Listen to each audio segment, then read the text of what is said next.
இன்னைக்கு தூத்துக்குடிக்கு வந்திருக்காங்க. அதுக்காக நம்ம லீடர் மூவிக்கு வந்திருந்தாங்க. நாங்களும் அன்எக்ஸ்பெக்டடாக தான் போயிருந்தோம் அந்த மூவிக்கு. அண்ணனை பார்த்தோன்னே எங்களுக்கு ஒரே சர்ப்ரைஸு. சரி அண்ணன் ஒரு சின்ன இன்டர்வியூ கொடுங்கன்னோ, அண்ணன் நமக்காக ஒரு சின்ன இன்டர்வியூ இன்னைக்கு கொடுக்குறாங்க. அண்ணன் வாங்கின தூத்துக்குடிக்கு. வணக்கம். இப்போ எதுக்காக நடக்கிறேன் தெரியுமா? வயசு பசங்க நீங்கள் தெரிஞ்சுக்கங்க. நல்லா நடந்தாக்கா சுகர் வராது, அதுக்காக தான் நடக்கிறேன். ஏன்னா இன்றைக்கி சாப்பிட்ற ஃபுட்டுலாம் பார்த்தீங்கன்னாக்கா நிறையா கெமிக்கல் அதெல்லாம் கலந்து வர்றதுனால, அதனால் டெய்லியும் வாக்கிங் போங்க, எக்ஸசைஸ் பண்ணுங்கள். உடற்பயிற்சி ரொம்ப முக்கியம். என்ன கேள்வி கேட்டால் தம்பி என்ன சொல்கிறாப்புலன்னா, நாங்கள் வந்து இப்படி பண்ணுங்க அப்படி பண்ணுங்கன்னு சொல்லுவோம் அப்படின்னு. டைரக்டர் மட்டும் என்ன சொல்கிறாரோ அதை மட்டும்தான் கூல் சுரேஷ் கேட்பேன். ஏன்னா 6 மணி வரைக்கும் டேரக்டர் சொல்கிறத கேட்பேன். 6 மணிக்கு மேலே நான் சொல்கிறது தான் நீங்கள் கேட்கலாம். அதாவது அதுதான் கூல் சுரேஷ். அதாவது ஏதோ ஒன்று இடக்கு முடக்கா பண்ணி அப்படி ஒரு இது பண்ணுறது தான் அது.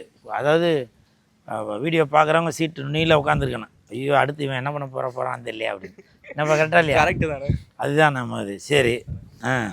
தூத்துக்குடி எப்படி இருக்கு? தூத்துக்குடி கொத்தனா அந்த பாட்டு தான் ஃபஸ்ட்டு ஞாபகம். அது என்ன இல்லைப்பா, அது நம்ம தம்பிகள்ப்பா. அவனுங்க நம்ம மேலே பாசத்தில் இப்போ ஒன்றும் இருக்குல்ல. இப்போ நீயே இருக்க, உன் ஃப்ரெண்டு வந்து உன்னை எப்படி கூடுவான், வாங்க சார் போங்க சார் கூடுவான். டேய் பார்த்தா வா மச்சான், ஏய் மாமா அப்படி போமா அப்படி தானே பேசுவாங்க. அந்த மாதிரி அந்த தம்பிங்க என் மேலே உள்ள பாசத்தில், அன்பில், பண்பில், பாசத்தில் அப்படி பேசுது. அதனால் அதெல்லாம் ஒன்றும் இல்லை. அதாவதுப்பா விஐபி அப்படின்னாக்கா 4 பேர்கிட்ட திட்டு வாங்கினா தான் அவன் விஐபி. புரியுதா? இல்லைன்னு வச்சுக்க, ஐயா அவனை ஒரு நாயும் மதிக்கலப்பா அப்படின்ட்டுவாங்க. 4 பேர். நீ ஒன்றும் இல்லை. இப்போ அரசியலும் சரி சினிமாவிலும் சரி திட்டு வாங்காமல் யார் இருக்கிறது? கரெக்டு தான் இல்லையா? யாருமே கிடையாது.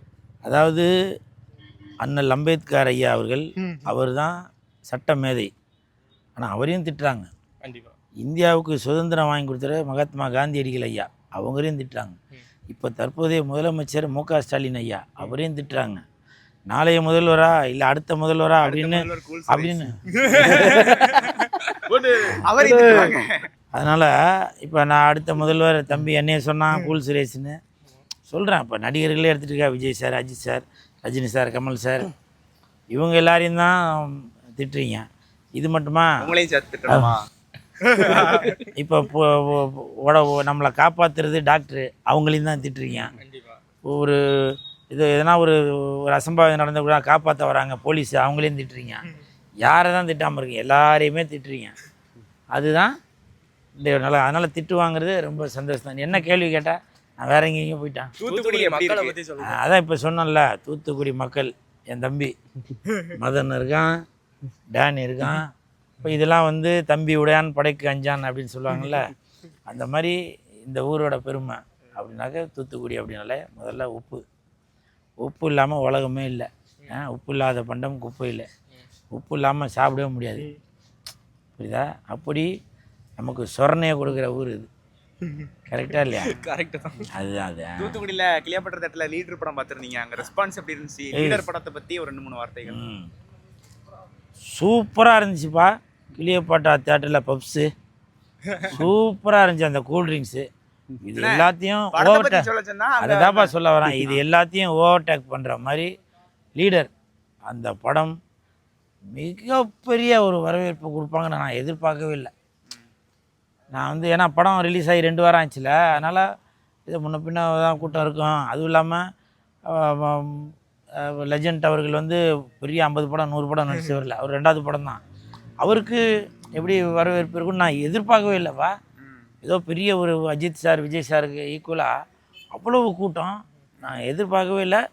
இது எல்லாமே தூத்துக்குடி மக்கள் லெஜண்ட் அவர்கள் மேலே செலிப்ரேஷன்லாம் பண்ணாங்க. ஒட்டகத்தில் வந்தீங்க.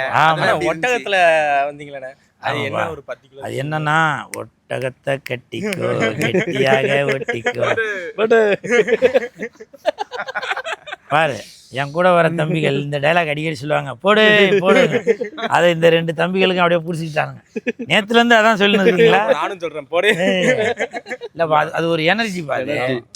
நம்ம கோயிலுக்கு போவோம், வெற்றிவேல் முருகனுக்கு அரோகரா அப்படின்னு. அப்போ நமக்கு ஒரு இது வரும்ல, சபரிமலைக்கு போவோம், என்ன சாமியே சரணமைப்பா அப்படின்னு சொல்லுவோம்ல. அந்த மாதிரி. ஆமா, அல்லாஹ் அக்பர். முன்னாடி வந்தா போடு ஃபுல் சிரசன் பார்த்தாலே போடே ஒரு சூப்பர். எல்லா பெருமையும் லெஜண்ட் அவர்களுக்கு தான் போய் சேரும் பாரு, எப்போவுமே லெஜண்ட். ஆமாம், இப்போ சமீபமாக ஒரு 6 மாதமாக நீங்கள் வீடியோலாம் பார்த்துருப்பீங்களே, லெஜண்ட் டிஷர்ட் போட்டு தான் வர்றது. இப்போ இங்கே தூத்துக்குடிக்கு ஆமாம் ஆமாம் ஆமாம், குளிக்கும் போது மட்டும்தான் டிஷர்ட் போடுவேன். மற்றபடி குளிக்கும் போது லெஜண்ட் அவர்கள் என் நெஞ்சுக்குள்ளே போயிடுவார். குளிச்சுட்டு வந்து ஆமாம், குளிச்சுட்டு வெளில வந்ததுக்கப்புறம் மறுபடியும் வெளியில் வந்துடுவார். இதுதான் ஒன்றும் இல்லை. நேற்று முந்தா நாள் தூத்துக்குடி ஏர்போர்ட் வந்தப்போ கூட அங்கே வந்து அந்த ஏரோஸ்டர், அவங்களுக்கு தமிழே தெரியாது, எனக்கு இங்கிலீஷ் தெரியாது, ஏதோ ஓரளவுக்கு புரிய வச்சு அவங்களே கேட்குறாங்க, நான் இவரை பார்த்துருக்கேன் அப்படின்னா. அப்போ பாரு, இவர் வந்து ஒரு நடிகர் இல்லை, அரசியல்வாதி இல்லை, ஆனால் அவங்களுக்கு தெரிஞ்சிருக்குனாக்க அது ஏதோ ஒரு கருணை உள்ளம் தான் போய் சேர்ந்துருக்குன்னு அர்த்தம். இந்த லெஜண்ட் மூவில கேமரா ஆங்கிள் இது எல்லாமே ரொம்ப நல்லா இருந்துச்சு நான் பார்க்கும்போது. நீங்க அதை பத்தி நல்லா டிஸ்கிரைப் பண்ணி சொல்லுங்க. நீங்க ஆல்ரெடி சினி ஃபீல்ட்ல இல்லைப்பா, என்னன்னா அந்த படத்தில் உள்ள ஃபைட்டு பார்த்தோன்னா இங்கிலீஷ் படத்துக்கு ஈக்குவலாக இருந்துச்சு. ஆமா, கேமரா அதே பார்த்தீங்கன்னா ஒரு ஜேம்ஸ் பாண்ட் படத்துக்கான ஒரு கேமரா ஆங்கிள் எப்படி இருக்குமோ அது மாதிரி இருக்கும். சொரு அப்படி இப்படிலாம் இருக்குல்ல, அந்த மாதிரி இருக்கும். அதே மாதிரி அந்த கோடாலி வச்சு ஃபைட் பண்ணுறது அதெல்லாம் பார்த்தோன்னா அவ்வளோ ஒரு பிரமிப்பாக இருக்கும். அதெல்லாம் பார்த்தீங்களா? அதனால் இது எல்லாமே ஒரு ஹாலிவுட் தரத்துக்கு. ஏன்னா படத்தை வந்து ஏதோ உடனே முடிக்கணும் அப்படின்னு இல்லாமல் இது வந்து அப்படியே ஒன்று ஒன்றா செதுக்கி, ஹீரோ நமக்கு இப்படி தான் இருக்கணும், ஹீரோயின் இப்படி தான் இருக்கணும், வில்லன் இப்படி தான் இருக்கணும் அப்படின்ற மாதிரி செதுக்கி அந்த துரை செந்தில்குமார் இயக்குனர் செதுக்கி வச்சது தான். அதே மாதிரி ஹீரோவையும் நம்ம வேறு மாதிரி காட்டும். ஏன்னா ஃபஸ்ட்டு படம் லெஜண்ட் படத்தில் அவர் வேறு மாதிரி சாக்லேட் பாய் மாதிரி முழுன்னு இருப்பார், ஃபாரின்லேருந்து ரிட்டர்ன்றார். இந்த படத்தில் வந்து அப்படியே மண்ணாக அப்படியே மக்கி அப்படி இருப்பார். பார்த்தாக்கா இவர் நம்ம ஊருக்காருப்பா அப்படின்னு சொல்கிற மாதிரி. இப்போ தூத்துக்குடியில் பார்த்தா இவர் நம்ம தூத்துக்குடிக்காருப்பா அப்படின்வாங்க, மதுரையில் பார்த்தா நம்ம மதுரைக்காருப்பான்வாங்க. தூத்துக்குடியில் என்ன பெருமைனா, தூத்துக்குடியில் பாதி படம் ஷூட்டிங்கில் நம்ம ஹார்பர்க்கே வந்து ரொம்ப வியப்பாக இருந்துச்சு, நம்ம தூத்துக்குடியில் இவ்வளோ அழகாக எடுத்திருக்காங்களே அப்படின்னு சொல்லிட்டு. அதுதான் அது எல்லாமே அந்த கேமராமேனோடது, டைரக்டரோடது, அவருடைய இதில் தான் இதெல்லாம் எடுத்தது. ஓகே, உங்களை சந்திச்சதில் ரொம்ப சந்தோஷம். ஓகே, ஃப்ளைட்டுக்கு டைம் ஆயிடுச்சு, சந்திப்போம். ஓகே, சேனல் பேர் என்ன? பிபி விளாக்ஸ், தூத்துக்குடி மக்கள், மைதீன் விளாக்ஸ். ஓகே, 2 சேனல்லையும் லைக் பண்ணுங்கள், ஷேர் பண்ணுங்கள், கமெண்ட் பண்ணுங்கள், முடிஞ்சாக நல்லா காரி துப்புங்க. நன்றி, வணக்கம்.